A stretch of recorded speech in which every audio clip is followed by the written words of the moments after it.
parallel universe weather. It's literally sunny not too far, and the clouds look like it's coming in a diagonal. At the same time, it feels cold enough, and it actually looks like it's wet snow in some ways. Crazy. And what's going on today? I guess in terms of crazy, that's what it seemed like around the world. How about this one? This one says, North Korea claims it tested nuclear-capable underwater drone. Country claims drone could produce radioactive tsunami, but analysts unconvinced. North Korea claimed Friday to have tested a nuclear-capable underwater drone designed to generate a gigantic radioactive tsunami that would destroy naval strike groups and ports. Analysts were skeptical that the device presents a major new threat, but the test underlines the North's commitment to raising nuclear threats. The test this week came as the United States reportedly planned to deploy aircraft carrier strike groups and other advanced assets to waters off the Korean peninsula. That's not the only, war-related news. It continues with this saying, inside Ukraine scramble for game-changer drone fleet. Now, why this was kind of interesting to me, because you can read here, it says, two former Microsoft execs are building game-changing drones in Ukraine to combat Russian forces. It kind of made it out to sound like there's a lot of companies using their existing technologies and kind of repurposing them for, war purposes. It says, a pair of former Microsoft staffers are a long way from shiny offices of the big tech giant. They're holed up in an industrial estate in northern Ukraine building drones for the home front. It is hoped that unmanned aircraft like those built by Kyiv-based AeroDrone could change the tide of war, with the business's creations able to carry up to 300 kilograms and fly several thousand kilometers in certain configurations.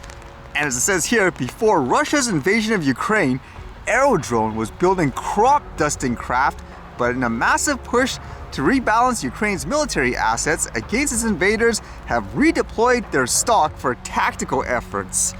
Imagine that, making something, let's just pretend, for example, you used it for farming or something like that. Now all of a sudden you're gonna, re-equip it and repurpose it in a way to be used for war and all that. Again, it's just kind of interesting to read how a lot of companies are repurposing their existing products and tech to be used in war, which kind of makes me think again when it comes to things like, let's just say, regulations for things like a drone. Ultimately, it's just a tool. Everyone's gonna use it in a different way.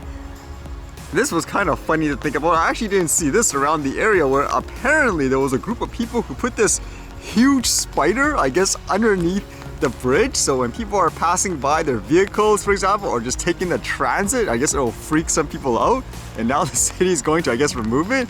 It says Vancouver to remove unsanctioned spider art creeping out transit riders. The metal spider was created by popular Canadian urban artist Junko Playtime, who turns waste metal and household items into large sculptures. How would you react if you saw this thing while you're driving by? Would you assume it's real, for example, initially? It says here, city staff are looking into how to remove a large metallic spider from under a high-traffic bridge on Commercial Drive in Vancouver.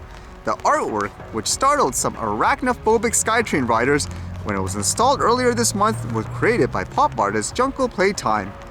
So it makes me wonder too, in this case, since it's quote unsanctioned art and they're clearly advertising it, for example, on their social media pages, would they actually get fined for doing this? Because from what I read too, it says once the city removes it, they'll confiscate it and they can claim it back. Or again, will it just be nope, nothing, no foul or whatever, just ask for it back if you want it? I'll be surprised actually if there's no quote fine of any sort.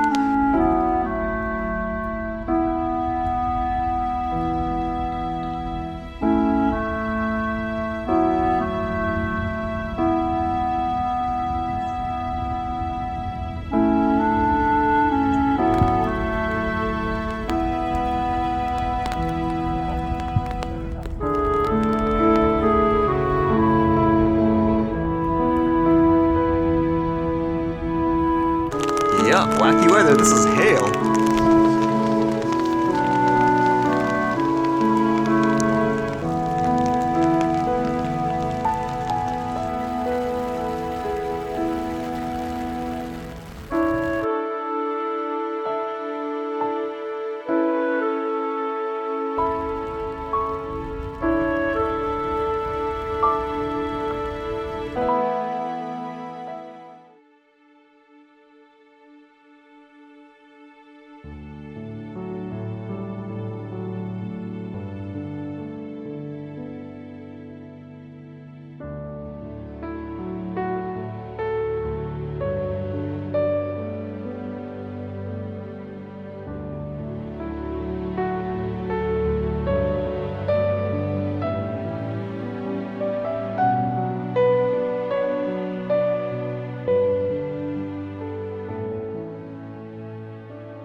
Alright, see you guys later.